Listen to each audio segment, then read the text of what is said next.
नमस्कार दोस्तों, आपका स्वागत है आपके अपने YouTube चैनल खाओ बनाओ किचन में। दोस्तों, आज मैं लेके आई हूँ यूपी और बिहार में खूब पसंद की जाने वाली लिट्टी और चोखा की रेसिपी। ये खाने में इतनी लाजवाब होती है कि एक बार जो भी इसे खा लेता है वो हमेशा के लिए इसके स्वाद का दीवाना हो जाता है। ये इतनी टेस्टी होती है, तो देर किस बात की, चलिए हम इसे बनाना शुरू करते हैं। तो सबसे पहले हम तैयार करेंगे चोखा। तो इसके लिए चोखा बनाने के लिए हमने 2 बड़े वाले बैंगन लिए हुए हैं। बैंगन को हमने बिल्कुल ही हल्का हल्का देख के लिया हुआ है, जिससे कि हल्का बैंगन होने से इसके अंदर कीड़े वगैरह नहीं होते हैं, बैंगन खराब नहीं होता है। और हमने लिया हुआ है 4 टमाटर, 4 हरी मिर्च, साथ में 1 लहसुन की गांठ और हमने लिया हुआ है आलू और थोड़ी सी अदरक। तो सबसे पहले हम अपने बैंगन को चेक करेंगे कि ये अंदर से ख़राब तो नहीं है। तो इसके लिए हम इसमें चाकू से थोड़ा सा चीरा लगाएंगे और इसे इस तरह से चेक कर लेंगे। तो बैंगन एकदम बढ़िया से है, अंदर ज़रा भी ख़राब नहीं है। तो अब बैंगन को चीरा लगाते हुए हम सारी ही चीज़ों को रोस्ट करेंगे। तो दोस्तों, जब भी हम बैंगन ख़रीदें तो बैंगन को इस तरह से, बड़े वाले बैंगन को हाथ में लेके देखेंगे। जब ये हल्का होगा तो अंदर से ये बहुत ही बढ़िया बैंगन होता है। हल्का वाला बैंगन ज़रा भी ख़राब नहीं होता। तो इस तरह से हम इसे एक जाली में, या तो आप डायरेक्ट भी गैस पे इसे भून सकते हैं। तो मेरे पास ये देसी वाला ओवन है, तो हम इसके अंदर ही सारी चीज़ों को एक बार में ही रख देंगे, जिससे ये बहुत जल्दी से और बहुत बढ़िया से एक बार में सारी ही चीज़ें रोस्ट हो जाएंगी। तो इस तरह से हम इसे रख लेंगे। अगर आपके पास ये ओवन नहीं है तो आप इसे सिर्फ जाली में भी रख के भून सकते हैं। तो आलू बैंगन सारी चीज़ों को रखने के बाद हम इसे ढक्कन से कवर कर देंगे। ये बहुत जल्दी से बैंगन आलू सारी चीज़ें एक बार में पक के तैयार हो जाएंगी। तो थोड़ी देर बाद मैं खोल के इसे पलट लूँगी। तो थोड़ा थोड़ा ये पक चुका है। इसके अंदर पकाने से 15 से 20 मिनट में सारी ही चीज़ें बहुत बढ़िया से पक के तैयार हो जाती हैं। तो आलू और बैंगन को हमने अलटते पलटते हुए पका के तैयार कर लिया हुआ है। अब हम इसे एक साइड में रख लेंगे। तो आलू बैंगन मेरा चोखे के लिए तैयार हो चुका है। अब हम तैयार करेंगे लिट्टी की स्टफिंग। तो इसके लिए हमने एक बाउल में चने का सत्तू लिया हुआ है और इसमें डालेंगे हम 2 प्याज को हमने चॉप्ड करके रखा हुआ है, बिल्कुल ही बारीक सा। उसे डाल लेंगे सत्तू के अंदर में। इसके बाद हरे वाले प्याज की पत्तियों को हमने थोड़ा सा काटा हुआ है। अगर आपके पास हरा प्याज की पत्तियां हैं तो ठीक है, नहीं तो आप इसे स्किप भी कर सकते हैं। फिर थोड़ी सी हरी कटी धनिया डालेंगे। इसके बाद हम इसमें डालेंगे थोड़े से अदरक के लच्छे और साथ ही में डाल देंगे 2 हरी कटी हुई मिर्च और थोड़ी सी हम 1 चम्मच डालेंगे इसके अंदर कलौंजी, 1 चम्मच डाल देंगे अजवाइन और साथ ही में डालेंगे स्वाद के अनुसार नमक। और अब डालेंगे 1 चम्मच हमने लाल मिर्च का अचार है, उसे मिक्स करेंगे और 1 नींबू का रस डाल देंगे खटाई के लिए। इन सारी ही चीज़ों को डाल करके हम इसे अच्छे से मिक्स करेंगे। ये चम्मच से बढ़िया से मिक्स नहीं होगा क्योंकि अचार है, तो इसे हम हाथ से खूब बढ़िया से मसल के मिक्स करेंगे ताकि सारे मसाले सत्तू के अंदर खूब बढ़िया से मिक्स हो जाए। तो इस तरह से हम इसे मिक्स करके स्टफिंग तैयार कर लेंगे। तो मेरी स्टफिंग भी सत्तू की तैयार हो चुकी है खूब अच्छी तरीके से। अब हम चलते हैं चोखा को तैयार करने की ओर।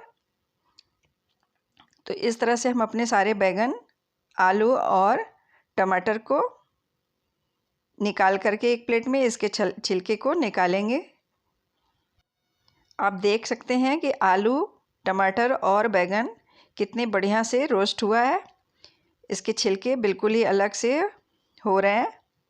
काफ़ी अच्छे से बैंगन बढ़िया से पका हुआ है। तो चोखे के लिए आलू, बैंगन और टमाटर खूब अच्छा पका हुआ होना चाहिए। तो इस तरह से हम इसकी स्किन अलग कर लेंगे। तो चोखा को तैयार करने के लिए हम एक बाउल में सारी ही चीज़ों को, बैंगन, आलू और टमाटर को खूब बढ़िया से इसे मसल करके मिक्स करेंगे। दोस्तों, आप देख सकते हैं मेरे चोखे का बैंगन कितना बढ़िया पका हुआ है। अगर आपके पास ओवन नहीं है तो आप इसे कोयले पे, अंगीठी पे, किसी भी चीज़ पर बढ़िया से, या तो कंडे पे भी सेक सकते हैं, रोस्ट कर सकते हैं। आलू को भी हम इस तरह से इसके छिलके से अलग कर लेंगे। तो चोखा रोस्ट किए हुए आलू बैंगन से बहुत ही स्वादिष्ट बनता है। बहुत सारे लोग इसे कुकर में बॉयल करके भी बना लेते हैं, लेकिन वो उस चोखे में ऐसा स्वाद नहीं आता है जैसे कि रोस्ट करने के बाद आता है। तो इस तरह से हम सारी ही चीज़ों को, टमाटर, बैंगन और आलू को खूब बढ़िया से मसल के मिक्स करेंगे, दबा दबा करके। आप चाहें तो मैशर से भी इसे खूब बढ़िया से मिक्स कर सकते हैं। तो इस तरह से आलू, बैंगन और टमाटर खूब बढ़िया से मिक्स होना चाहिए, तभी जो है चोखे में बढ़िया सा टेस्ट आएगा। तो अब इसके अंदर हम डालेंगे कुछ मसाले। तो सबसे पहले हम डालेंगे स्वाद के अनुसार नमक और डाल लेंगे 2 चम्मच धनिया का पाउडर डालेंगे। इसके बाद हम खटाई के लिए 1 चम्मच अमचूर पाउडर डालेंगे। साथ ही में 1 चम्मच गरम मसाला डालेंगे और टेस्ट के लिए 1 पिंच हींग डालेंगे। इसके बाद हम एक प्याज को चॉप्ड करके काट करके बारीक और डालेंगे 2 हरी कटी हुई मिर्च। इसके बाद डाल देंगे कुछ अदरक के लच्छे। साथ ही में डालेंगे हम हरी कटी हुई प्याज के पत्तों को काट के देंगे, और अगर ये नहीं है तो इसे स्किप भी कर सकते हैं।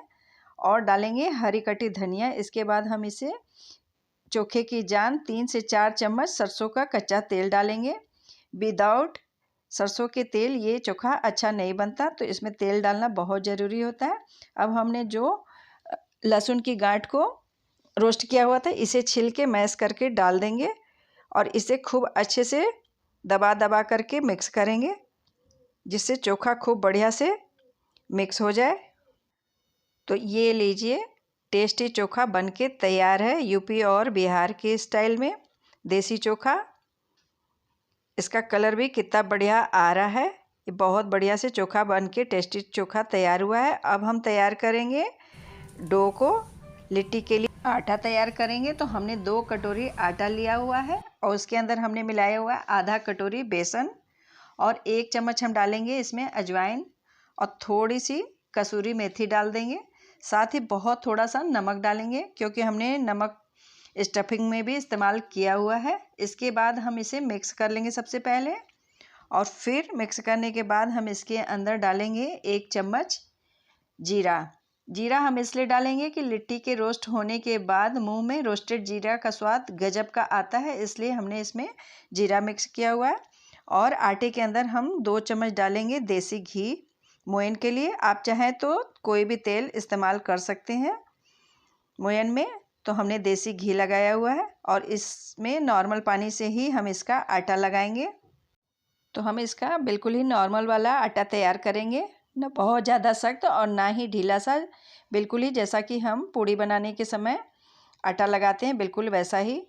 अधिकतर लोग आटे के अंदर सोडा या बेकिंग सोडा डाल देते हैं, जिससे कि लिट्टी अच्छे से पक सके, लेकिन हमने इसके अंदर में सोडा नहीं डाला हुआ है। मोयन थोड़ी सी ज़्यादा डालने से लिट्टी अपने आप में ही खस्ता बनके तैयार होती है, तो इसलिए हमने मोयन की मात्रा थोड़ी सी ज़्यादा डाली हुई है।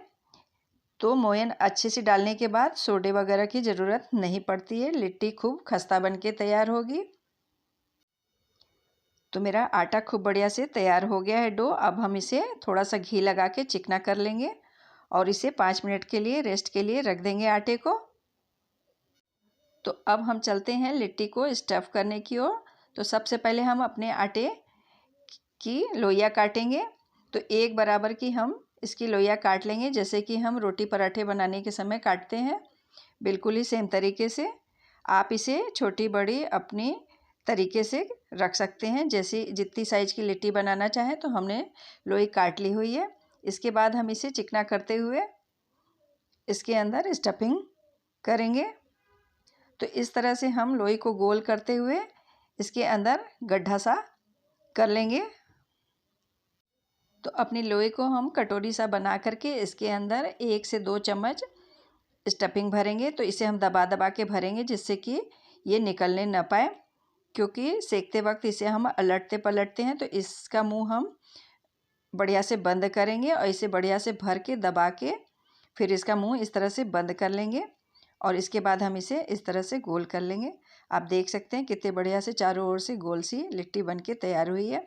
तो इस तरह से मैं एक दूसरी भी बना करके आपको दिखा रही हूँ कि हमने दूसरी लोई में भी सेम तरीके से गड्ढा कर लिया हुआ है और इसके अंदर भी उसी तरीके से 1 से 2 चम्मच बढ़िया से दबा दबा करके स्टफिंग को सबसे पहले भरेंगे और इसके बाद इसका मुंह हम बढ़िया से बंद करेंगे ताकि सेकने के समय ये बाहर इसकी स्टफिंग ना आने पाए। तो इस तरह से हम सारी ही लिट्टी को बना करके एक बार में तैयार कर लेंगे जिससे कि वो रोस्ट करने में आसानी हो जाए। तो इस तरह से हम अपनी सारी ही लिट्टी को हमने तैयार कर लिया हुआ है। अब चलते हैं इसे रोस्ट करने की ओर। तो मैं आज अपनी लिट्टी को उसी ओवन में सेकने वाली हूँ, देसी वाले, जिसमें कि हमने अपना बैगन रोस्ट किया हुआ था। तो बैगन रोस्ट करने के समय बैगन का पानी थोड़ा थोड़ा बाहर आ गया था, तो उसी को हमने प्री हीट करके रखा हुआ है। उसी के अंदर मैं अपनी लिट्टी भी सेकने वाली हूँ। आप चाहें तो खाली जाली में भी गैस पे इसे सेक सकते हैं या तो अंगीठी में। अगर आपके पास एयर फ्रायर है तो आप उसमें सेक सकते हैं और नहीं तो आप इसे इलेक्ट्रिक ओवन में खूब बढ़िया से सेक सकते हैं। ये बहुत जल्दी से 40 से 45 मिनट में इलेक्ट्रिक ओवन में भी तैयार हो जाती है। तो इस तरह से हम सारी ही लिट्टी को रख करके इसके अंदर इसे ढक लेंगे और थोड़ी थोड़ी देर में इसे हम खोल करके अलटते पलटते जाएंगे और आँच को हम मीडियम थोड़ी देर के लिए कर लेंगे। उसके बाद हम थोड़ी देर लो करते जाएंगे जिससे ये चारों ही ओर एक सी पक सके, बिल्कुल ही खस्ता सी। तो इस तरह से हम इसे एक दूसरे पर जो थोड़ी सी पक गई हो चढ़ाते जाएंगे।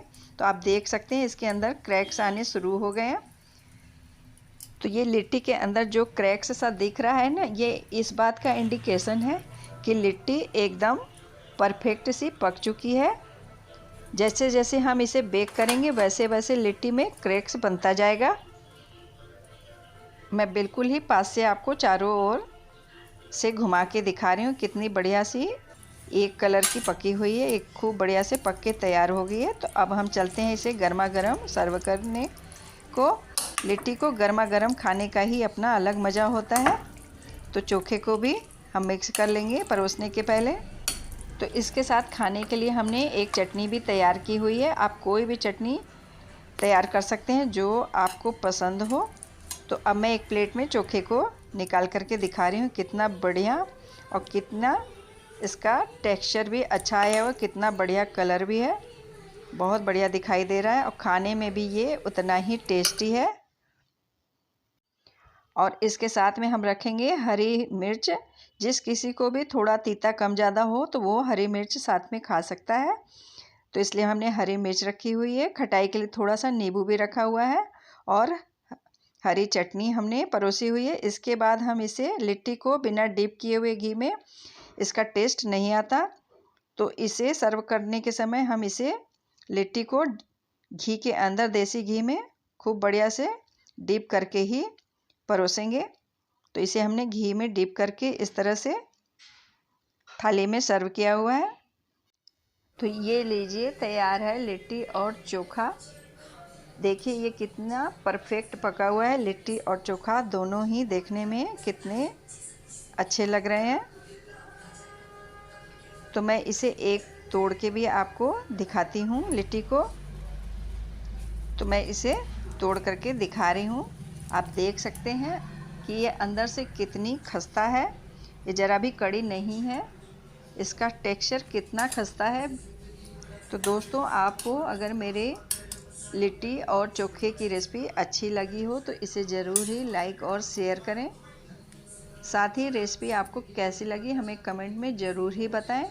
और हाँ, चैनल को सब्सक्राइब करना बिल्कुल भी ना भूलें। मिलते हैं एक नई रेसिपी के साथ, तब तक आप भी एंजॉय करें